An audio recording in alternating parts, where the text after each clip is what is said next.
Hello, welcome back. We're now going to proceed by looking at our second section on depreciation, and now we're going to have a look at our alternative method for estimating the depreciation charge each year. Now, we saw straight line in the previous session. Our alternative method of estimate would be reducing balance method.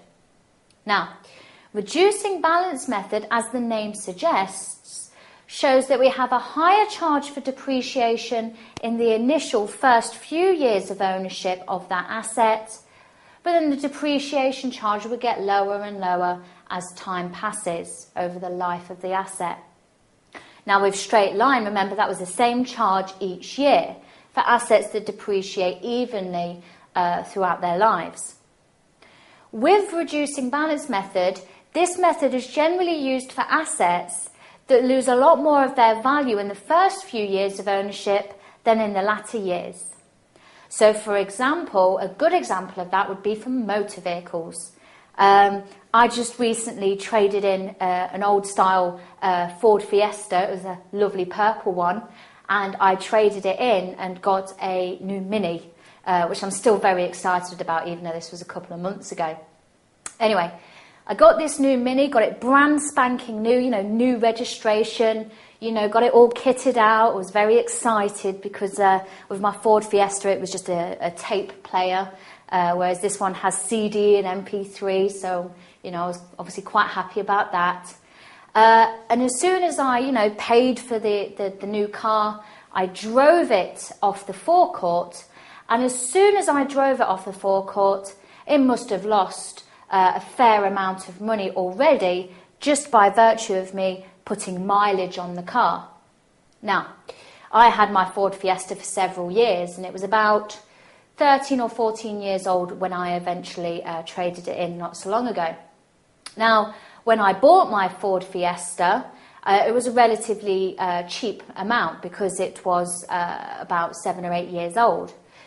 And for the amount of time that I had it, so again, it must be about another 6 or 7 years, it didn't really lose that much value because a lot of the value was lost on the Ford Fiesta in the first couple of years, so with the previous owner. So actually, I got a good residual value and good trade-in amounts for my Ford Fiesta because it had already lost a lot of its depreciation with the previous owner. But now I'm the owner of this new car, and now I've already lost a fair amount of money just by, again, clocking up miles on that car. So assets that depreciate a lot more in the first few years of ownership than in the latter years, reducing balance depreciation would be a lot more appropriate method for estimating depreciation to reflect the reality of the situation and the value of that asset. Now, when we think about calculating the value of depreciation using reducing balance method, what this time the charge will be, the depreciation charge per annum will be based on a fixed percentage of the carrying value of the asset. So, for reducing balance method, it is going to be a percentage of the carrying value or net book value of that asset. So what will happen is, as the carrying value gets lower over the years of ownership, so does the resulting depreciation charge each year as well. So the first few years depreciation charge will be a lot higher than the latter years. And generally we use this for motor vehicles. So let's have a look at how we would calculate depreciation using reducing balance. And with this example, we've got Mr. Jazzy. So Mr. Jazzy purchased a motor vehicle for $25,000 on the 1st of October 2006. The estimated useful life is 3 years. Okay, so we have the cost of the asset and we have the acquisition date along with the estimated life. Now it says calculate the depreciation charges for each of those 3 years ended the 31st of December. So again, our year end is the 31st of December on the basis. And this is going to be on the basis of, first requirement, point 1, It is Mr. Jazzy's policy to charge depreciation at 25% per annum on a reducing balance basis. So our fixed percentage that will be applied to our carrying value will be 25% per annum, with a full year's charge in the year of acquisition and none in the year of disposal. So again, just like we saw with the previous session, we said that in the first requirement, if it's a full year's charge, we're ignoring the acquisition date. We're going to charge a full year in the year of acquisition, regardless of what month we bought it in and how long we held it for. Part 2 of the requirement says, it is Mr. Jazzy's policy to charge depreciation at 25% per annum on a reducing balance basis. So again, 25% of the net book value or carrying value, with proportionate depreciation in the year of purchase. So again, based on the number of months we held the asset in the year of acquisition, so proportionate. So let's have a go at calculating this. Now, just like in the last session, we split the page into two, comparing the full year's charge to proportionate, and we'll do the same again. We're going to set up our little table, calculating the carrying value in the same way that we did straight line. So, we're going to start with the 1st of October 06. We're going to do requirement number 1 first, the full year's charge. And we're going to start with the original cost of the asset, which we were told was $25,000. Again, as soon as you acquire that asset, you have that capital expense, you're going to debit your motor vehicles cost account. And now we're going to depreciate it at the year end. So, 31st of December 06, we're going to charge depreciation.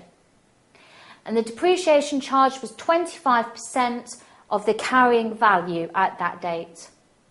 Well, remember, the carrying value is cost minus accumulated depreciation. In the first year, there wasn't any depreciation that has been accumulated. So the carrying value at this moment in time is going to be just the $25,000. We're going to take 25% of the carrying value at that date, which was $25,000. That's going to give us $6,250 as our depreciation charge for 2006, which means the cost minus the accumulated depreciation will give us the carrying value at the first year end, December 06, as the difference. So 18,750. Again, we're charging a full year's worth of depreciation in the year of acquisition. Now we proceed on. So 31st of December 07, our depreciation at 25% will be 25% of the carrying value. So that's 25% of 18,750. And for a rounding, we should make that 4,688. I generally round up depreciation because it's an expense and it's just a bit more prudent, isn't it, to take the side of caution. So I've just rounded that up. So at the 31st of December 08, our carrying value will be 18,750 brought forward minus 4,688. Which will give us 14,062. Now they wanted this for the first 3 years. And I do apologise, that should say 07. I'm going to have to do that again, guys, sorry. Swap that out. So our carrying value then will be at the 31st of December 2007, 18,750 minus 4,688 will give us 14,062 as our carrying value at December 2007. Now we want to do this for the first 3 years, so we're going to do one more. 31st of December 08, our depreciation charge at 25%. Well, again, that's a percentage based on the carrying value, 14,062. And I'm going to make that 3,516, again, just rounding up as a result. Okay. So our carrying value at the 31st of December 2008 will be the difference between the 14,062 minus 3,516. That's going to give us our closing carrying value at December 08 of 10,546. Okay, so reducing balance, a percentage of the carrying value. Notice then that the depreciation charge each year is falling, reducing balance. More depreciation charge in the first few years of ownership than in the latter years. Okay, so there we are. It's just an alternative method for estimating your depreciation. Now, I thought it'd be useful just for us to see the ledger accounts to record the depreciation one more time. The journal entries will be the same as what you learnt in the previous session. Just so happens that the figures will change now because we're using a different method of estimation. So we're going to draw up 3 ledger accounts then. A motor vehicles cost, motor vehicles accumulated depreciation, and then ultimately we'll have the depreciation expense account.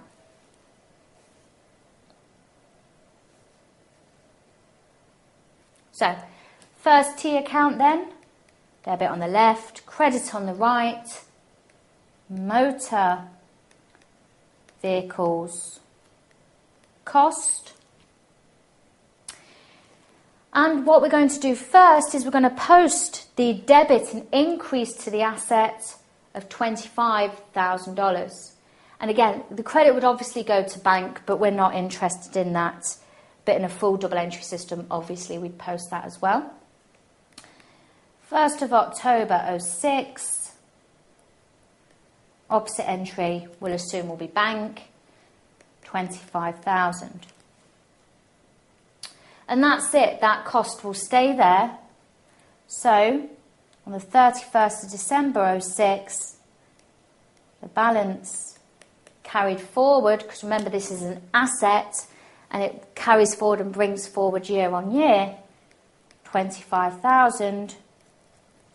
And then we'll start with our opening balance on the 1st of January 07 of that same $25,000. And obviously there'll be no change to that asset cost, so that'll be the same balance each year. Now what we need to do is post our depreciation, and we'll just start with the 06 depreciation of 6250.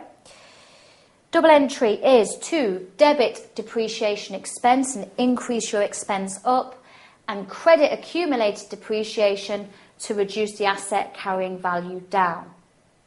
Let's do the credit first. So opening up a new ledger account. And we're going to call that motor vehicles accumulated depreciation. Again, remember that's an SFP account, so we'd have a closing and then an opening balance. We're going to start with our depreciation expense of 6250. And that would be our credit entry. Now we're going to debit the depreciation expense account to show the charge to the statement of comprehensive income for the 2006 year end.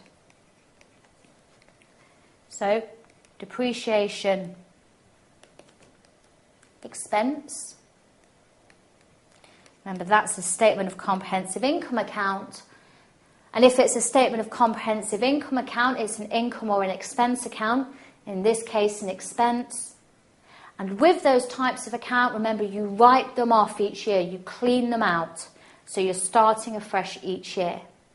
So we'll post the debit side of the first depreciation charge, where the credit entry is to accumulated depreciation of 6250, and that would be our double entry complete. Same double entry, just different figures. So then, let's now close off the accounts. Starting off with the depreciation expense, 31st of December 06. Our balancing figure will be our expense for the year to the SOCI, the Statement of Comprehensive Income. Remember, that's essentially like our closing balance. 6250. That account is now cleaned. You've transferred that expense and taken it to your Statement of Comprehensive Income for the year. Moving on then, let's now finalise these ledger accounts. In our motor vehicles accumulated depreciation account, 31st of December 06, our closing balance carried forward would be on the debit side, 6250, and then we're going to open it up again on the 1st of January 07 with our balance brought forward of 6250. Notice then that your debit to the asset cost account of 25,000 minus the credit balance on the accumulated depreciation of 6250 is going to give you your carrying value in your SFP at 2006 as 18,750.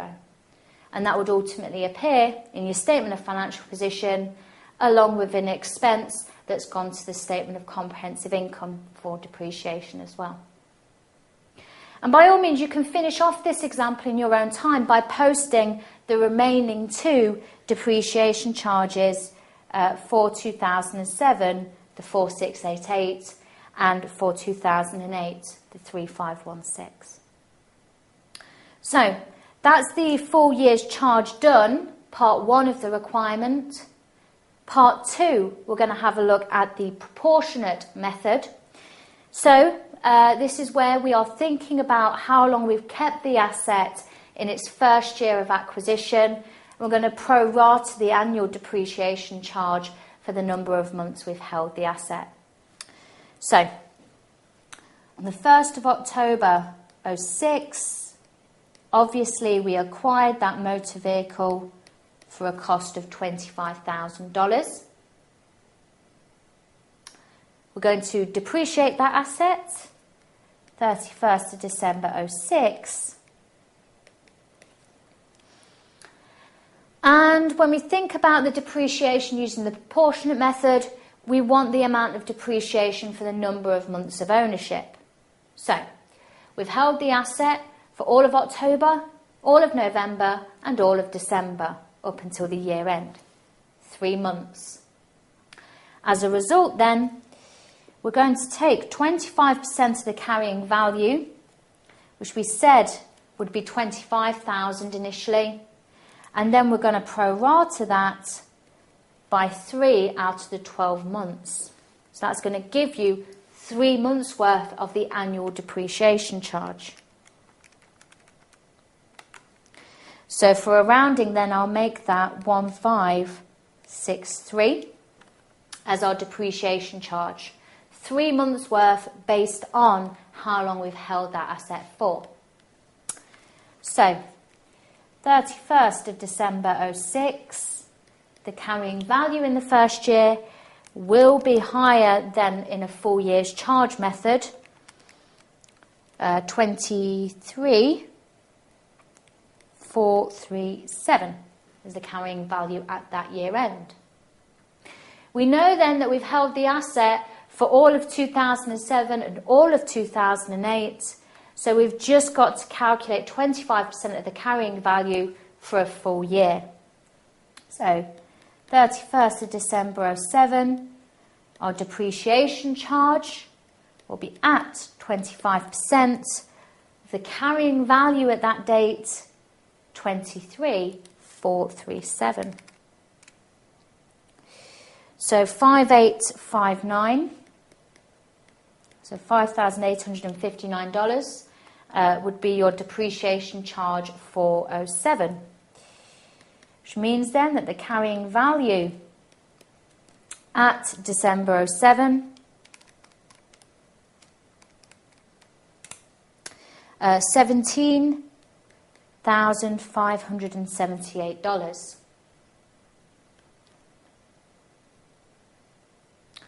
Let's do the final year, 31st of December 08, depreciation charge at 25%, 4395 for a rounding. So again, it's still reducing balance, it is going down in value.